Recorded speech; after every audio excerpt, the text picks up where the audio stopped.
ಇನ್ನು 3.5 ತಿಂಗಳಲ್ಲಿ ಸಿಎಂ ಆಗ್ತಾರಾ ಹಾಗಾದ್ರೆ ಡಿಕೆ ಶಿವಕುಮಾರ್ ಅವರು? ಹಾಸನದ ನಾಗರ ನವಿಲೆ ದೇವಸ್ಥಾನಕ್ಕೆ ಹೋಗಿದ್ದು ಅದಕ್ಕೇನಾ? ದೇಗುಲದ ಅರ್ಚಕರಿಂದ ಡಿಕೆ ಸಿಎಂ ಭವಿಷ್ಯ. ಇನ್ನು 3.5 ತಿಂಗಳಲ್ಲಿ ಸಿಎಂ ಆಗ್ತಾರಾ ಹಾಗಾದ್ರೆ ಡಿಕೆ ಶಿವಕುಮಾರ್ ಅವರು? ಹಾಸನದ ನಾಗರ ನವಿಲೆ ದೇವಸ್ಥಾನಕ್ಕೆ ಭೇಟಿ ಕೊಟ್ಟಿದ್ರು, ಪೂಜೆ ಪುನಸ್ಕಾರ ಮಾಡಿದ್ರು. ದೇಗುಲದ ಅರ್ಚಕರಿಂದ ಡಿಕೆಶ್ ಸಿಎಂ ಭವಿಷ್ಯ ಬಂದಿದೆ.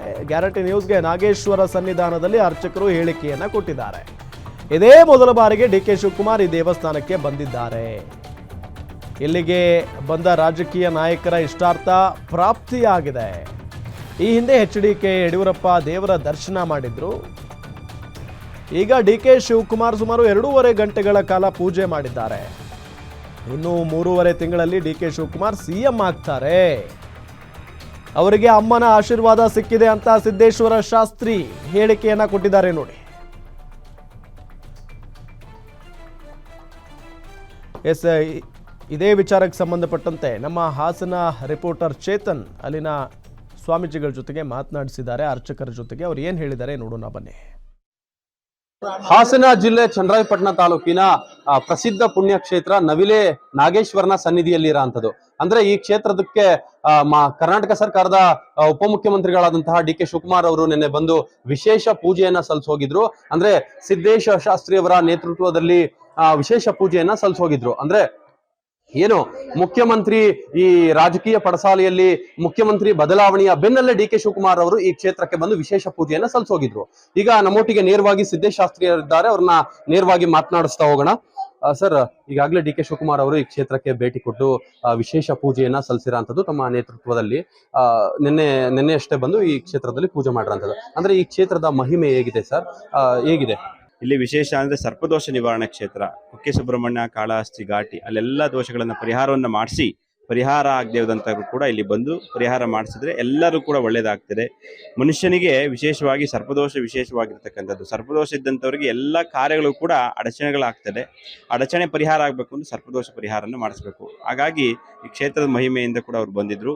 ಆಗ ಅವ್ರು ಹೇಳಿದ್ರು, ಖಂಡಿತ ನಾನು ಬರ್ತೀನಿ, ಒಂದಿನ ಕ್ಷೇತ್ರಕ್ಕೆ ಬಂದು ದರ್ಶನ ಮಾಡಿ ನೀವು ಮಂಟಪನೂ ಕೂಡ ದರ್ಶನ ಮಾಡಿ ಹೋಗ್ತೀನಿ ಅಂತ ಹೇಳಿದ್ರು. ಅದೇ ರೀತಿಯಾಗಿ ನಿನ್ನೆ ರಾತ್ರಿ ಬಂದು ತಡರಾತ್ರಿ ಬಂದಿದ್ರು. ಬಂದು ಸ್ವಾಮಿಯವರು ದರ್ಶನ ಮಾಡಿ ವಿಶೇಷ ಸಂಕಲ್ಪವನ್ನು ಕೂಡ ಮಾಡಿದ್ದಾರೆ.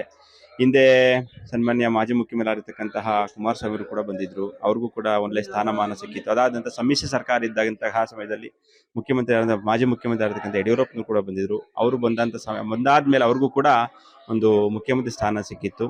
ಅದೆಲ್ಲ ಕ್ಷೇತ್ರದ ಮಹಿಮೆ. ಅದಾದ ನಂತರ ಈಗ ಡಿಕೆ ಶಿವಕುಮಾರ್ ಕೂಡ ಇದ್ದಾರೆ. ನಿಮ್ಗೆಲ್ಲ ಗೊತ್ತಿರೋ ರೀತಿಯಲ್ಲಿ ಅವ್ರಿಗೊಂದು ಮುಖ್ಯಮಂತ್ರಿ ಸ್ಥಾನ ಬೇಕು ಅಂತ ತುಂಬಾ ಅಪೇಕ್ಷೆ ಇಟ್ಟಿದ್ದಾರೆ. ಅದು ಭಗವಂತನ ಆಶೀರ್ವಾದ.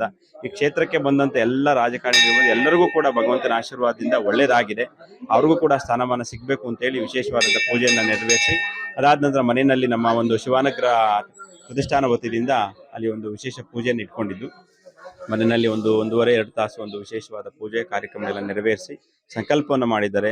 ಅವ್ರಿಗೂ ಕೂಡ ಖಂಡಿತ ಒಂದು 3-3.5 ತಿಂಗಳ ನಂತರ ಒಳ್ಳೆ ಒಂದು ಸ್ಥಾನಮಾನ ಗೌರವ 100% ಸಿಗ್ತಾರೆ ಅಂತ ಹೇಳಿ ನಾವು ಕೂಡ ಸ್ವಾಮಿಯವರ ಆಶೀರ್ವಾದ ಅಂತ ಒಂದು ಪೂಜೆ ಪುಂಗರಲ್ಲಿ ನೆರವೇರಿಸಿದೀವಿ.